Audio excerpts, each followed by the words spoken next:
Caretaker भाग 75. रडून रडून आरवची अवस्था फारच वाईट झालेली होती.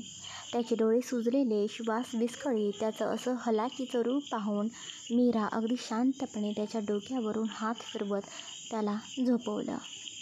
हळूहळू त्याचा श्वास स्थिर होत गेला आणि थोड्याच वेळात आरव मीराच्या मांडीवर झोपून गेलेला होता, लहानशा गोंधळलेल्या मुलासारखा. काही वेळ त्याच्या केसांवरून हात फिरवत मीरा त्याचा माथा थोपटत राहिली. जेव्हा तो शांत झोपला तेव्हा मीरा हळूच त्याला उचलून बेडवर नीट झोपवलं आणि मग सावधपणे रूमचा दरवाजा बंद केला. एकदम हळू, त्याला अजिबात डिस्टर्ब न व्हावं म्हणून. मीरा आता तिच्या रूममध्ये येऊन शांतपणे बेडवरती बसलेली होती. खिडकीबाहेर पावसाच्या सरी गळत होत्या आणि मीराच्या मनात विचारांचे वादळ निर्माण झालेलं होतं. जे काही झालं त्या सगळ्या काही गोष्टींचा ती विचार करत होती. मीरा मनाशीच बोलू लागली, किती विचित्र गुंतागुंत निर्माण झालेली आहे नाही. एक गैरसमज आणि त्यानं किती मोठं अंतर तयार केलेलं आहे या नात्यात. पण खरं तर हा गैरसमज नव्हता असं म्हणणंही चुकीचं ठरणार नाही, कारण आरवने जे काही ऐकलं पाहिलं ते सगळं काही फक्त अर्धवट होतं. त्यांनी कधीही पूर्ण सत्य समजून घेण्याची तयारी दाखवली नाही आणि आशा काकूंनी त्या वचनाच्या बंधनात अडकल्या. त्यांनीही ते सत्य बोलायचं ठरवलंच नाही. खरं तर जे घडलं ते इतकं काही मोठं नव्हतं, पण आरवच्या स्वभावात खोटं बोलणं, विश्वासघात सहन होतच नाही. त्यामुळेच त्यांच्या मनात ते इतकं खोल रुतून बसलेलं आहे. एका बाजूला खोटं ऐकून घेतल्याचं दुःख आणि दुसऱ्या बाजूला वचनाच्या ओझ्याखाली दबलेलं सत्य. या दोघांमुळे हे सगळं इतकं बिघडलंय. आरव त्यांच्या फॅमिलीपासून दूर राहतो यामागेही हेच एक साधी गोष्ट आहे. पण आता मी काय करू? खरं तर हे पार्सल आरवसमोर घेऊन जायचं होतं. जुने दिवस, त्याच्या त्या जुन्या सगळ्या काही आठवणी जाग्या मलाच करायच्या होत्या. हो, माहिती होतं मला ते सगळं काही बघून त्याला त्रास होईल, तो अस्वस्थ होईल, पण ते माझा प्लॅनच होता ना. त्याला त्याच्या मनातल्या गोष्टींशी पुन्हा भिडवायचा, त्या गोष्टी परत जिवंत करायच्या. पण आता जे काही झालं त्यानंतर आरवला अजून त्रास देणं मला योग्य वाटत नाही. त्यांना मी जास्त त्रासात बघू शकत नाही. पण माझं मन सांगतंय आरव आणि आशा काकू या दोघांची नकळत भेट घडवून आणायची. ते समोरासमोर यावेत आणि एकमेकांशी बोलावं. बोला ना एकमेकांशी असं हक्काने म्हणावं मी. पण खरंच योग्य आहे का हे? आरव रागाच्या भरात काय बोलतील, त्यांचा तो स्वर, त्यांचा तो कटुपणा, आणि आशा काकू त्या तर वचनाच्या बंधनात अडकलेल्या. कदाचित त्यासुद्धा गप्पा आरवचं सगळं बोलणं ऐकून बसतील, काहीच बोलू शकणार नाहीत. आणि मग आरव रागाने काहीतरी बोलले आणि त्याचा त्रास काकूंना झाला तर? त्यांना सहन नाही झालं तर? माझ्या या एका चुकीच्या पावलामुळे त्यांच्या मनावर अजून ओरखडे पडले तर? मी कधीच मग स्वतःला माफ करू शकणार नाही. नाही, त्यांचा मुलगा त्यांच्यापासून एकतर दूर राहतो, हाच एक दुःख पुरेसा आहे त्यांच्या आयुष्यामध्ये. मग त्यात मी अजून काही भर टाकणारी कोण? नाहीच, मी असं करूच शकत नाही. मी त्यांना समोरासमोर सध्या तरी आणू शकत नाही. पण मग आरवशी मी बोलू तरी कसं? मी काही बोलायला गेले तर तो विचारेल, तुला कसं माहिती? मग काय सांगू मी? मला आज काहीतरी बोलायलाच हवं आरवशी. मी अशी काही परिस्थिती निर्माण केली पाहिजे जिथं आरव सर स्वतःहून आशा काकूंच्या जवळ जातील आणि विचारतील, का केलं तसं तुम्ही? का माझ्यापासून माझ्या आईवडिलांविषयी ती एकमेव सत्यकथा लपवली? मीराचं मन हलत होतं. ती आतून हादरलेली होती, पण मनोमन ठामही होती. हे फक्त सगळं काही मीच करू शकते. मला आरव सरांच्या मनामध्ये त्या तुटलेल्या झाडाला एक पालवी फुलवावी लागेल. ती एक आशेची पालवी, जिच्या आधारावर ते स्वतःहून त्या जुन्या मुळांपर्यंत पोहोचतील, सत्य शोधून काढण्याचा प्रयत्न करतील. मीरा डोळे मिटते, एक खोल श्वास घेते आणि अचानक तिच्या मनात एक कल्पना चमकते. हो, तेच करायचं आहे मला आणि मी करू शकते ते. आरव सरांच्या मनाला हलक्याने हलवावं लागेल. मग मीरा डोळे उघडते आणि तिच्या चेहऱ्यावर एक वेगळंच तेज उमटतं. हळूहळू तिच्या चेहऱ्यावर एक गोड आत्मविश्वासाने भरलेलं हसू उमटतं. ती आता ठरवते, काहीही झालं तरी मी हे करणारच. माझा पुढचा प्लॅन तयार आहे. यावेळी मी कोणतीही चूक होऊ देणार नाही. मीरा अजूनही विचारांच्या गर्दीत हरवलेली होती. तेवढ्यात तिचं लक्ष घड्याळाकडे जातं. 7:30 वाजले होते. ती थोडीशी दचकते. स्वयंपाक तर करायचा आहे अजून. ती पटकन उठते. पाय आपसुकच आरवच्या रूमकडे वळतात. काही क्षण तो झोपलेला आहे का हे बघण्याचा मोह ती आवरू शकत नाही. हळूच दरवाजाच्या फटीतून बघते. आरव अजूनही तसाच झोपलेला होता. कपाळावरचं दुखणं जरा थंडावलेलं वाटतं. त्याच्या चेहऱ्यावर थोडीशी शांतता उतरलेली दिसते. मीरा काही क्षण आरवकडे बघते. झोपू दे, आज त्यांना या झोपेची गरजच आहे, असं मनातल्या मनात म्हणत मीरा तशीच खाली किचनमध्ये उतरते. किचनमध्ये आज एक वेगळीच ऊर्जा होती. मीराच्या हातात प्रत्येक पदार्थ आरवच्या मनस्थितीची काळजी घेणारा होता. तिने स्वतःसाठी एक मेन्यू ठरवलेला होता. हलकीशी मसालेदार मूग डाळ, त्याला आवडणारा वरण भात, भाजलेला पापड फक्त त्याच्यासाठी. ती स्वतःशीच हसत म्हणाली, कधी कधी जेवण ही सुद्धा औषध असतं, फक्त शरीरासाठी नाही, मनासाठीही. स्वयंपाक करता करता मीराला कळलंही नाही की वेळ कसा निघून गेला. जेवण तयार झालं, सगळं नीट टेबलवर लावून झालं. तेवढ्यात घड्याळावरती तिची नजर गेली. 9 वाजले होते. ती लगेचच हात पुसते, थोडं केस मागे सारते आणि थोडा खोल श्वास घेते. आता त्याला उठवायला हवं. मनात एक 100 वेळा विचार येतो. तो अजूनही झोपलेला असेल का? का जागा होऊन स्वतःमध्येच हरवून बसलेला असेल, एकटाच शांत? मीरा आरवच्या रूममध्ये गेली, पण रूम रिकामी होती. आरव बेडवर नव्हताच. आरव रूममध्ये नाही हे बघून क्षणभर मीराचा श्वास अडकतो. कुठे गेला असेल तो? मनात अचानक काळजीचं वादळ उठतं. ती हळूच बाथरूमजवळ पोचते. दरवाजा अर्धवट उघडा, पण आत कोणीच नाही. आता मात्र मीराचं काळीज धडधडायला लागतं. रागाच्या भरात परत त्याने काही केलं नसेल ना स्वतःशी, हा विचार डोक्यात सणकून येतो. ती लगेच घरभर धावू लागते. गॅलरी तिथेही नाही. जिममध्ये असेल का? ती त्या दिशेने वळणार इतक्यात पाठीमागून एक अस्पष्ट आवाज ऐकू येतो. टकटक. मीरा क्षणभर थांबते.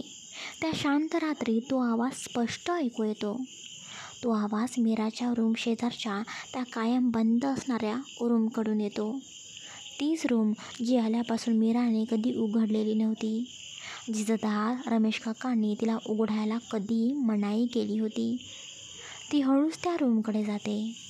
आजवर त्या दाराला कायम मोठं कुलूप लावलेलं असायचं, पण आज मात्र त्या दाराला ते कुलूप नव्हतंच, फक्त दरवाजा बंद होता.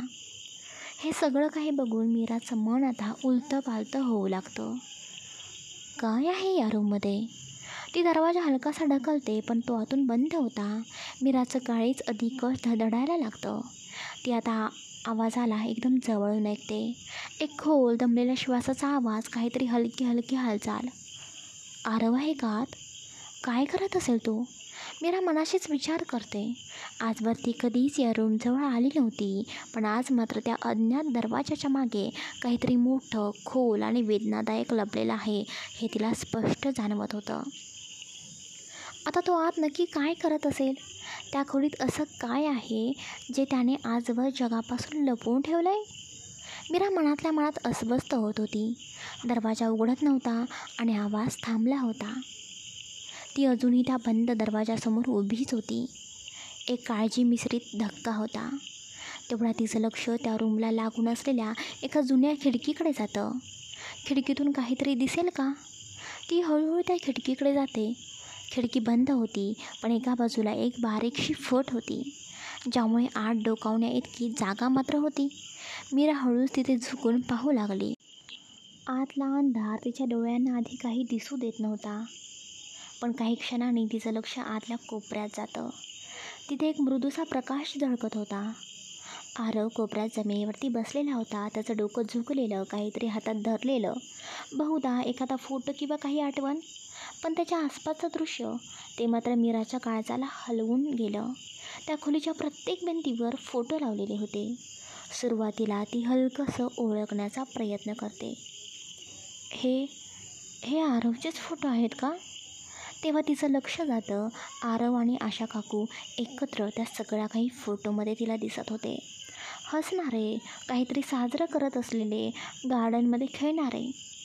तिथेच एक फोटो होता जगदीश काकांचे, आशा काकूंचे मिस्टर.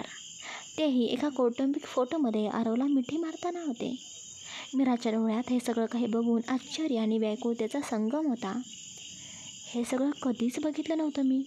म्हणजे आरव सर त्यांनी कधी कबूलच केलं नाही की त्यांनी आशा काकूंना आईसारखं मांडलं आहे. मग ही सगळी भिंत, ही आठवणींनी भरलेली खोली. मीराचा श्वास घेणं जड झालं. या खोलीत त्याचं संपूर्ण भूतकाळ बंद करून ठेवलं आहे त्यांनी, एकट्यानं, शब्द न बोलता, दुखावून. मीराचं लक्ष पुन्हा त्या खिडकीच्या फटीतून आत जातं. आरव तिथे गुडघ्यावरती बसलेला होता. त्याच्यासमोर एक जुना लाकडी बॉक्स उघडलेला होता. त्याच्यातून त्याने बरंच काही सामान बाहेर काढलेलं होतं. एक एक वस्तू जणू काळाच्या कपाटातून उघडून काढलेली होती. त्या सगळ्या वस्तूंमध्ये आरवच्या हातात एक साडी होती. ती साडी तो खूप काळजीने हातात त्याने पकडलेली होती. तीच साडी जी कदाचित आशा काकूंची असेल. ती त्याच्या हातातून अलगद सावरत होती, जणू त्याच्या आठवणीसोबत संवाद साधत होती. मीरा त्या फटीतून अधिक पाहण्याचा प्रयत्न करत होती, पण अंधार आणि कोणामुळे तिला सगळं काही स्पष्ट दिसत नव्हतं. पण एक गोष्ट मात्र आता तिच्या मनात नक्की झाली होती. तो अजूनही त्यांना आईबाबा मानतो. मनात खोल कुठेतरी आजही त्यांच्यावर तितकंच प्रेम आहे. फक्त एक छोटं खोटं, एक अपूर्ण सत्य. त्यामुळे त्याने स्वतःहून त्यांना दूर रोखलं. ती खोली, त्या भिंतीवरचे फोटोज, तो म्युझिक बॉक्स, ते जुनं खेळणं, ती हातामध्ये असलेली आईची साडी, हे सगळं आरवने त्याच्या आयुष्यातून काढून टाकलेलं नाही. फक्त त्या आठवणींना एका खोलीच्या दाराआड बंद करून ठेवलेलं आहे. त्या बंद दरवाजामागे त्याच्या मनाची प्रत्येक फांदी दुःखाच्या वाऱ्यामुळे वाकलेली आहे, पण अद्यापही तुटलेली नाही. तो तुटलेला नाही आहे, फक्त आतून गप्प झाला आहे. आज मी त्याचं हे शांत, अबोल प्रेम पाहिलं. मीराच्या डोळ्यात हळूवार पाणी येतं. ती खिडकीपासून मागे होते. हळूच डोळे मिटते आणि मनाशीच ठरवते, या दरवाजामागची खोली उघडायला मला त्याला तयार करावं लागेल. पण फक्त दरवाजा नाही, त्याच्या मनाचाही दरवाजा. आणि तो हळूहळू प्रेमानेच उघडेल. मीरा खिडकीजवळून सावकाश बाजूला होते. ती अजूनही सुन्न होती, पण चेहऱ्यावर काहीही न दाखवता ती तशीच पावलं हलक्या आवाजात टाकत हॉलमध्ये खाली उतरते. कारण एक गोष्ट ती ठरवून आली होती. तिला आरवला अजिबात कळू द्यायचं नव्हतं की आपण त्याला त्या रूममध्ये बघितलेलं आहे, किंवा तिथल्या त्या आठवणींच्या खोल्यांचं काही कळलेलं आहे. ती हॉलमध्ये आली. थोडा खोल श्वास घेतला. कपाळावरचं टेन्शन बाजूला सारलं. पाण्याचा एक घोट घेतला आणि स्वतःला पूर्णतः नॉर्मल केलं. आता माझा प्लॅन सुरू होतो, ती मनात हलकीच म्हणाली. तेवढ्यात ती मोबाईल उचलते आणि मुद्दामच घरातल्या घरातच आरवला कॉल करते. जणू तिला काहीच माहिती नाही तो कुठे आहे, काय करतोय. म्हणून तिने मुद्दाम फोन लावला. फोन लागताच आरवचा आवाज येतो, थोडासा थकलेला आणि अजूनही नाराज. हां, बोल मीरा. आवाजात गुंतले पण होतं, पण थोडासा अंतरही होतं. मीराला त्याची मनस्थिती कळली होती, पण तिनं त्याच्या पद्धतीने हलकं करत पुढे न्यायचं ठरवलं होतं. आरव, किती उशीर झाला आहे. मी कधीपासून वाट बघते ना तुमची. सगळं जेवण करून ठेवलं आणि मलाही खूप भूक लागली. तुमच्याशिवाय जेवण जाणं म्हणजे ना, ते अशक्य आहे हो. जेवणच जात नाही. ते अगदी लाडात बोलते. आरव थोडा गप्प, मग शांतपणे म्हणतो, मला भूक नाही आहे मीरा, तू जेवून घे. मीराच्या चेहऱ्यावर हलकंसं खोटं रागाचा भाव होते. असं नाही चालत सर. तुम्हाला जेवायचं नसेल ना, तर मीसुद्धा काहीच खाणार नाही बरं का. झाल्यास तर बसू दोघंही उपाशी. तुमची होणारी बायको उपाशी राहिली तर तुम्हाला काही फरक पडतच नाही ना. त्याच्या मनात कुठेतरी ते वाक्य झणझणून लागतं. तो मीराला समजावण्याचा प्रयत्न करत बोलतो, मीरा प्लीज, मला खरंच भूक नाही. आरव उपाशीपोटी झोपायचं नसतं. काही क्षण गप्प. मग आरवचा आवाज येतो, थोडा नरमलेला. बरं आलो मी, येतो खाली. मीराच्या चेहऱ्यावर नकळत हसू उमटतं. छान, मी ताट वाढून ठेवते, या लवकर. फोन कट करून ती अजूनही मनात म्हणते, तू फक्त जेवायला ये, हळूहळू मी तुझ्या मनाची खोली उघडेन. त्या आठवणी तुझ्यावर ओझा न बनता त्या तुझं हक्काचं घर होतील. काही वेळातच आरव खाली येतो. मीरा आधीच डायनिंग टेबलजवळ ताट वाढून ठेवलेली असते. ती त्याच्या ताटाकडे बघते. त्याचे डोळे अजूनही थोडेसे सुजलेले. ते डोळे काही बोलत नव्हते, पण आत खोलवर एक तडफड, एक गोंधळ, एक शांतता जी आरवसारखी नव्हती. नेहमीसारखा तो हसरा, गडगडाटी आवाजात काहीतरी बोलणारा आरव दिसत नव्हता. आज त्याच्या चेहऱ्यावर एक अव्यक्त वेदना स्पष्ट होती. तो काहीच न बोलता येतो. डायनिंग टेबलजवळ खुर्ची ओढतो आणि शांतपणे बसतो. मीरा लगेच उठून त्याच्या ताटात जेवण वाढते. सगळं काही अगदी व्यवस्थित. मग ती सुद्धा त्याच्या शेजारी बसते आणि नेहमीसारखं लाडीकपणे बोलते. आरव, आजचं जेवण ना खास मी तुमच्यासाठी केले बरं का. सगळा बेत अगदी तुमच्या आवडीचा. साधा आहे पण खास तुमच्यासाठी आहे. कसं झालं बघा बरं. आरव फक्त हलकासा मान हलवतो. एक गूढ एवढंच बोलतो आणि तो जेवायला सुरुवात करतो. त्याच्या हालचाली शांत होत्या, अगदी यंत्रवत. खाणं सुरू होतं, पण मन अजूनही कुठेतरी त्या बंद खोलीत अडकलेलं. पण मीरा मात्र थांबत नाही. ती जाणीवपूर्वक बडबड करत असते. हे कोशिंबीर बघा, ताज्या टॅमॅटोचं आहे, ते पण तुमच्या आवडीनुसार बारीक कापलेलं. आणि बटाट्याची भाजी तुम्ही म्हणता ना जरा क्रिस्पी हवी, म्हणून मी थोडी जास्तच फ्राय केली आहे. ती बोलत राहते, हसते, नाटकीपणाने चेहरा वाकवते, जणू काही आज काहीच घडलं नाही. जणू तिच्या मनात अजिबात शंका, चिंता किंवा प्रश्न नाहीत. सगळं काही नॉर्मल आहे, अगदी रोजसारखं. पण खरं तर ती त्याला दाखवत होती, मी आहे तुमच्यासोबत. तू बोलत नसलास तरी मी समजते. दोघांचंही जेवण झालं होतं. आरव हळूहळू उठतो आणि त्याच्या खोलीकडे वळतो. तेवढ्यात मीरा हातात प्लेट्स घेतच त्याच्याकडे बघत बोलते, आरव. आरव थांबतो, मागे वळून तिच्याकडे बघतो. आरव, आपण थोडं स्विमिंग पूलजवळ बसायला जाऊया का. ती हळूच म्हणते. किती दिवस झाले फ्रेंडशिप आवरसाठी तिथं किती गप्पा मारल्या, आठवत आहे का. आरव क्षणभर गप्प राहतो. मग अगदी शांतपणे थकल्यासारखा म्हणतो, मीरा, आज राहू दे ना, नंतर कधीतरी जाऊ. आता थोडं एकटं बसावंसं वाटतंय. मीराला त्याचं मन समजतं, पण ती त्याला एकटं राहूही देत शकत नव्हती.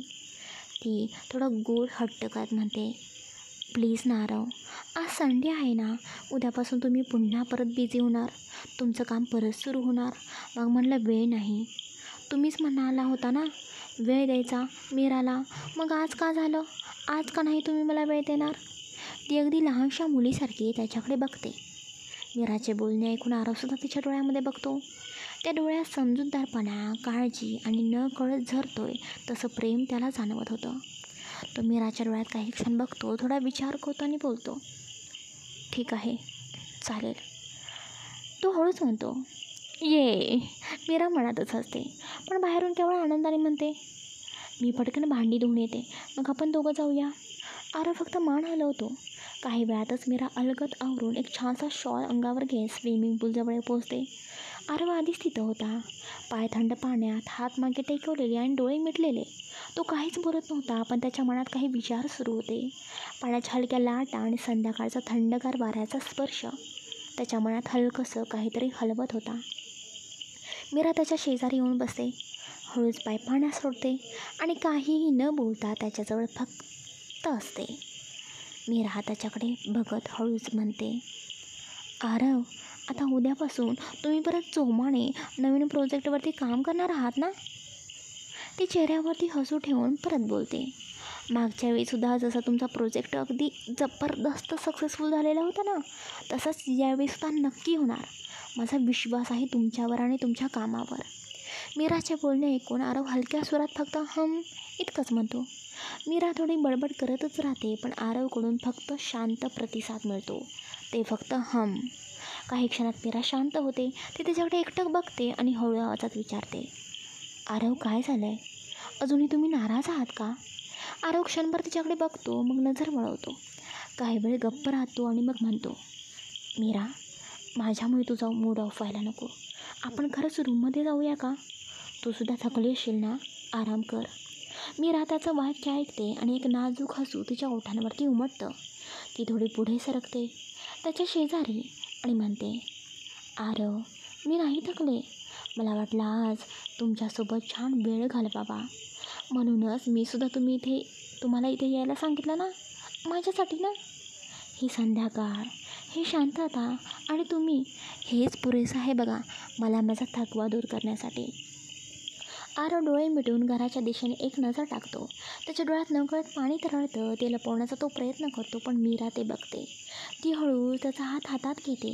तिचा स्पर्श हलकासा पण विश्वासाने भरलेला होता. आरव, जे काही झालं ना ते विसरा असं नाही म्हणत मी, पण त्याचा भार उरावर नका ठेवू. त्या आठवणी असू देत, पण त्यांच्याशी लढण्यासाठी मी आहे ना तुमच्यासोबत. आरव तिच्याकडे बघतो. क्षणभर त्याच्या डोळ्यात दुःख आहे, पण त्या दुःखावर तिच्या शब्दांनी ओलावलेली ऊब आहे. मीरा हळू आवाजात बोलते, आरव, मी तुम्हाला काही विचारू का? आरव तिच्याकडे बघतो. हो मीरा, विचार. तुला जे हवं आहे ते बोल. आरव, मी काही बोलले तर तुम्हाला राग येणार नाही ना? मीरा परत विचारते. तेच आरव क्षणभर शांत राहतो. नाही ग मीरा, मला राग नाही येणार. बोल ना, काय बोलायचं आहे तुला? मीरा श्वास घेत थोडीशी थांबते. आरव, आज जे काही झालं त्याविषयी थोडं बोलायचं आहे. प्लीज, मला वाटतं जे काही माझ्या मनात आहे ते तुम्हाला सांगावं, आणि मी प्रॉमिस करते, एकदाच बोलते, परत या विषयावर मी कधीही बोलणार नाही. तुम्हाला त्रास होईल असं काहीही नाही करणार. पण आज तुमच्यासमोर मन मोकळं करावंसं वाटतंय. आरव तिच्याकडे स्थिर नजराने बघत असतो. त्याच्या डोळ्यात अजिबात राग नाही, फक्त एक खोल शांतता होती. तो हलक्या आवाजात म्हणतो, बोल मीरा. तसंही आता तू माझ्या आयुष्यातील एक भाग आहेस, जीवनसाथी आहेस. तुझ्याशी सगळं शेअर करणं मला स्वाभाविकच वाटतंय. म्हणून जे काही तुझ्या मनामध्ये आहे ना ते बोल, मी ऐकतोय मीरा. मीरा त्याच्या हातावर आपला हात ठेवते. तिचा स्पर्श विश्वासाचा आधार देणारा. आरव, मी आधी सॉरी बोलते.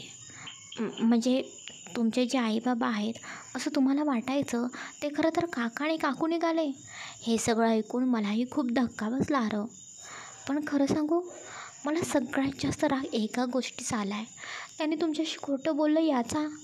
काय गरज होती ना एवढी मोठी खोटं गोष्ट लपवायची? काय मिळणार होतं त्यांना हे सगळं काही लपवून? कधी कधी माणसं खोटं बोलतात, एखादं कारण असतं त्याच्या पाठीमागे. पण तुम्ही जे काही मला सांगितलं त्यावरून तरी मला असं वाटतं की यामागे कुठलंही योग्य कारण नव्हतं. त्याने तुम्हाला सहज सांगू शकलं असतं की आम्ही तुझे काका काकू आहोत आणि तुझे खरे आई वडील अपघातात गेले, पण त्यांनी तसं केलं नाही. आरवचा चेहरा थोडा कठोर होतो, पण तो अजूनही शांत होता. तेच मीरा हळू आवाजात म्हणते, कधी कधी मला वाटतं प्रॉपर्टीसाठी केलं असेल का त्यांनी हे सगळं. म्हणजे बऱ्याच घरात मी बघितलं आहे, लोक माणसांवर प्रेम दाखवतात, त्यांना जवळ करतात आणि मग त्यांच्या नावावरची प्रॉपर्टी, अधिकार सगळं, अगदी सगळं स्वतःकडे वळवतात. म्हणूनच मला शंका येते आरव, कदाचित आशा काकू आणि जगदीश काकांनी ही सगळी गोष्ट लपवून तुमच्यावरचा हक्क कमी करायचा प्रयत्न केला असेल का? तुमच्या आईबाबांची मालमत्ता, त्यांचे अधिकार सगळं त्यांच्या मुलाच्या नावावरती व्हावं म्हणून. आरव मीराचे बोलणे ऐकून डोळे मिटून एक खोल श्वास घेतो. मीरा थोडी थांबून विचारपूर्वक बोलते, माफ करा हं, मी तुमच्या घरातल्या लोकांबद्दल असं बोलते, पण खरंच जेव्हा तुम्ही एखादी गोष्ट सतत मनात राहते आणि तुम्ही ती शेअर केली नाही ना, तेव्हा मला थांबून राहवत नाही. कदाचित मी चुकीची असेल, पण आरव तुम्ही विचार करा ना, खरंच जे काही तुमच्याशी झालं त्यामागे काय कारण होतं? आरव थोडा शांत बसतो आणि बोलतो, मीरा, प्रॉपर्टीचं म्हणतेस ना तू, सगळ्यात पहिली गोष्ट, त्यांना म्हणजे आशा काकू आणि जगदीश काकांना मुलंच नाहीत. हो, त्यांचा स्वतःचा मुलगा नाही आणि मुलगी नाही, कोणीच नाही. काय? म्हणजे मला वाटत होतं त्यांना कदाचित मुलं असतील आणि त्यांनी सगळी प्रॉपर्टी त्यांच्या नावावरती व्हावी म्हणून तुम्हाला तुमच्या जन्माबद्दल खोटं सांगितलं असेल. पण आता जर त्यांना मुलंच नसेल, मग त्यांना खोटं बोलण्याचं कारण तरी काय? आरव थोडा विचार करून थेट पण हलकासा वेदनादायक हसू देत बोलतो, हेच तर नक्की समजत नाही आहे मला. माझे बाबा म्हणजे माझे खरे बाबा, त्यांच्या नावावर खूप काही होतं आणि काकांनी म्हणजे आशा काकू आणि जगदीश काकांनी त्यांचंही खूप काही आहे. पण हे सगळं त्यांनी माझ्या नावावर केलं आहे मीरा आश्चर्यचकित होऊन त्याच्याकडे पाहते. मीरा हळू आवाजात बोलते, सगळी प्रॉपर्टी म्हणजे म्हणजे तुमच्या दोघांची, म्हणजे काकांची आणि तुमच्या आईवडिलांची सगळी तुमच्या नावावरती आहे? आरव हलकीशी मान हलवतो. हो मीरा. आरव, खरंच ना, तुमचं बोलणं ऐकून आता मला समजत नाही की नक्की कसा विचार करावा. दुपारी जेव्हा तुम्ही तुमच्या बालपणाबद्दल सांगत होता तेव्हा मला पक्कं वाटलं होतं त्यांनी प्रॉपर्टीसाठी तुमच्याशी खोटं बोललेलं असावं.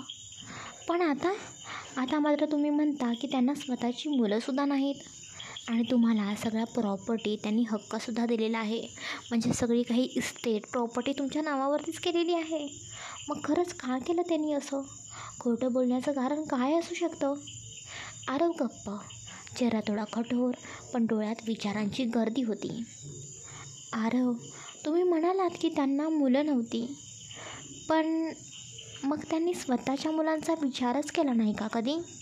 म्हणजे बघा ना, सगळ्यांना वाटतं असतं ना की आपल्या रक्ताचं असावं, आपला मुलगा, आपली मुलगी असावी.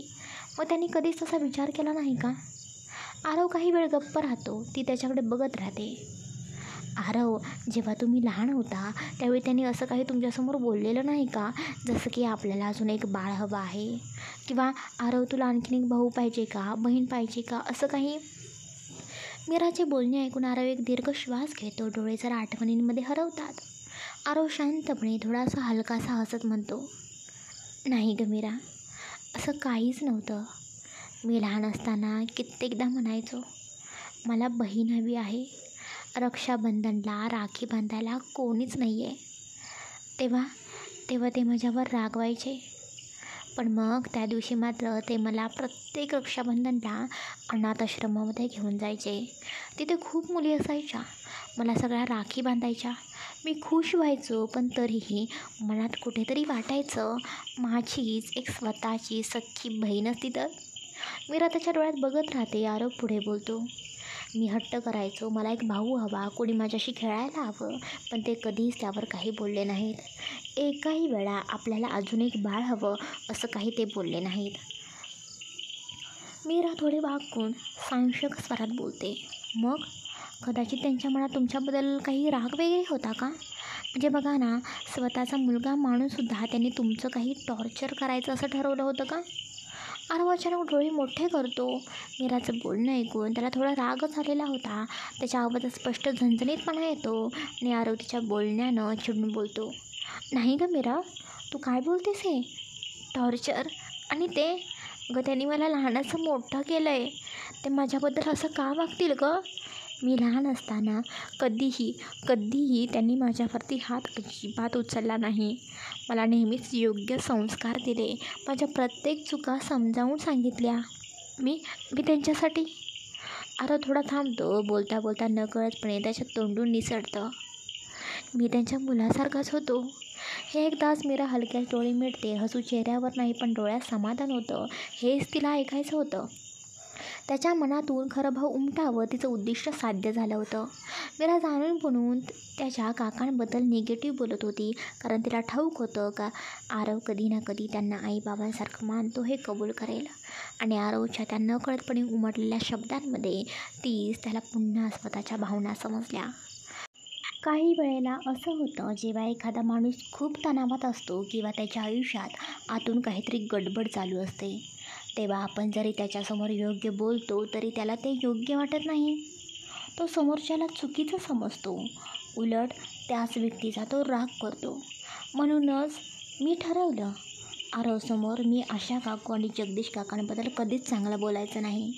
कारण जर मी तसं बोलले असते की त्यांनी खूप प्रेमाने त्याला वाढवलं, त्यांच्या नावावर संस्कार केले, तर तो ते ऐकून गप्प बसला असता. ते सगळं त्याला आधीच माहिती होतं, पण तो त्या भावनांपासून स्वतःला दूर ठेवत होता.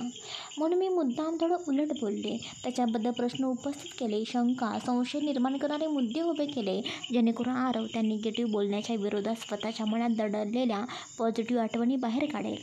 आणि हेच झालं.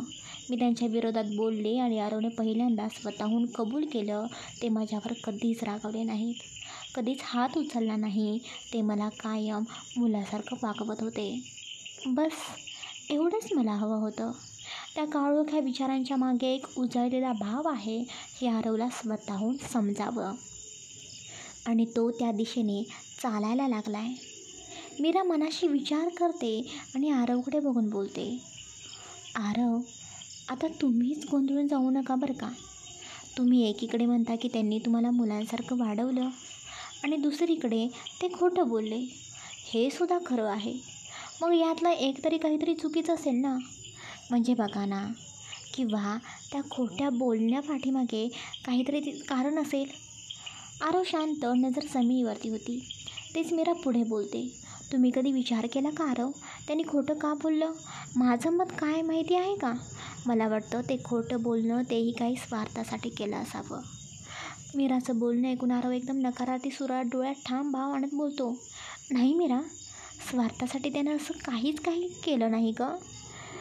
तर तिने दर महिन्याला मला पत्र पाठवलं नसतं. तिच्या मनात स्वार्थ असता तर तिने असं काही केलं नसतं. त्या पत्रांमध्ये त्यांनी स्वतःच्या भावना लिहिलेल्या नसत्या. ते मला सतत आठवत राहतील अशा आठवणी सांगितल्या नसत्या. मी त्यांच्यापासून इतकी वर्ष दूर आहे, तरीही त्या मला विसरल्या नाहीत. माझ्या प्रत्येक वाढदिवसाला, आईबाबांच्या व श्राद्धाला त्यांनी माझी आठवण काढलेली आहे. तो थांबतो, डोळे हलके ओलावलेले, आवाज हलकासा भिजलेला. आरव हळू आवाजात पण ठामपणे बोलतो. मी जेव्हा लहान होतो तेव्हा त्यांनी जे केलं ते त्यांच्या स्वार्थासाठी नव्हतं मीरा, ते खरंच माझ्या भल्यासाठी होतं. आरवचं हे बोलणे ऐकून मीरा आतून भारावून जाते. तिच्या डोळ्यात चमक येते, समाधान, अभिमान आणि एक वेगळीच शांतता, पण ती काहीच दाखवत नाही. हा तो क्षण होता ज्याची मी वाट बघत होते. आरव आता हळूहळू स्वतःच्या भावनांना सामोरं जात होता. त्याच्या शब्दांमधून प्रेम, आदर आणि कृतज्ञता डोकावत होती. आता कधी एकदा मी ही मोठी गुड न्यूज आशा काकूंना देते असं मीराला झालेलं होतं. ती मनाशी विचार करत होती, पण तिने तिचा चेहरा शांत ठेवला. ती अजूनही थोडी कठोरपणे बोलते. ठीक आहे, स्वार्थ नाही, प्रॉपर्टी नाही, तुम्हाला टॉर्चर करणंसुद्धा नाही. मग आरव एकच प्रश्न उरतो, का त्यांनी तुम्हाला हे ते खोटं सांगितलं? म्हणजे याच्या पलीकडे काहीतरी असणार ना, एखादं गुपित, एखादी गोष्ट जी अजून उलगडायची बाकी आहे. पण आरव, जाऊ दे ना हे सगळं. त्यांनी खोटं बोललं, कारण काय होतं? का लपवलं? याचा शोध घेण्याची आता गरज काय? आरव तिच्याकडे एकटं बघतो, पण ती नजर चुकवते.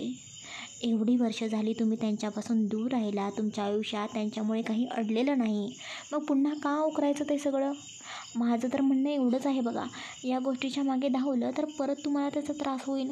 परत तेच दुखणं उफाळून येईल. चला, आपण ना इथेच या विषयावर पूर्ण विराम देऊया. पुढे काही बोलायचंच नाही ना यावर. झोपूया आता. बघा ना किती उशीर झाला आहे. आरव अजूनही तिच्या डोळ्यात पाहत असतो, पण ती मुद्दाम सहजतेने पाय पाण्यातून बाहेर काढते आणि मग थोडीशी उत्साहीपणे उठते. मीरा हलक्या मिश्किल सुरात म्हणते, चला मी तर झोपते, तुम्ही पण झोपा बरं का लवकर. उद्या लवकर उठायचं आहे ना. ती उठते. चालताना जाणून बुजून काही विचारांसाठी जागा ठेवते. पाठमोरी होत ती थांबते. आरवकडे न बघता शांतपणे म्हणते. मीरा मनातच विचार करत होती. काही गोष्टी आपोआप उघड होतात आरव, आपण जबरदस्तीने केली नाही तरी. ती तिच्या रूमकडे जाते. आरव मात्र त्याच जागी स्थिर, तिच्या पावलांचा आवाज संपेपर्यंत हालचाल करत नाही. त्याचा चेहरा हलकासा विचारमग्न, त्याचं मन पुन्हा त्या जुन्या प्रश्नांमध्ये गुरफटत चाललेलं. ते तिकडे मीरा मनाशीच बोलते. मी मुद्दामच आरवला तिथे ठेवून गेले. त्याचं मन एकटं पडलं की तो विचार करेल. ते विचार त्याला परत मागे नेतील आणि कदाचित तिथेच त्याला त्याच्या प्रश्नांचं उत्तर सापडेल. चला, आजचा भाग कसा वाटला ते नक्की भरभरून कमेंट्स करून सांगा. मीरा प्रयत्न करते आरवचं मन बदलायचा, पण थेट नाही, उलट निगेटिव्ह बोलून त्याच्या मनातली पॉझिटिव्ह भावना जाग करण्याचा ती प्रयत्न करते. खरं सांगायचं ना तर आपल्या आयुष्यामध्ये सुद्धा असंच असतं. कधीकधी आपण कितीही चांगलं सांगितलं समोरच्याला तरीही ते चुकीचंच वाटतं. म्हणून मीरा तेच करत होती. आरवला कोणीतरी सांगून नव्हे तर त्याच्या स्वतःच्या अंतर्मनातून उत्तर मिळावं यासाठी तिने सिच्युएशन हँडल केली. जर तिने थेट सांगितलं असतं की ते दोघं चांगले होते, त्यांना माफ करा, तर कदाचित आरव अजून रागवला असता. पण मीरा त्याचं मन हळूहळू त्याच्याकडून उघडून घेते. तुम्हाला ही पद्धत कशी वाटली? आरवला खरं काय वाटतं हे आता समजायला लागलं आहे का? कमेंट्समध्ये नक्की सांगा. आणि हो, उद्या सकाळी येतोय या गोष्टीचा पुढचा भाग. आणखीन एक वळण, आणखीन एक भावना आणि कदाचित एक मोठा खुलासा. मग तुमचं मत, तुमच्या कमेंट्स नक्की मला कळवा. पुढचा भाग मिस करायचा नसेल तर सबस्क्राईब बटन आणि बेल आयकॉनवर नक्की क्लिक करा. Bye, take care.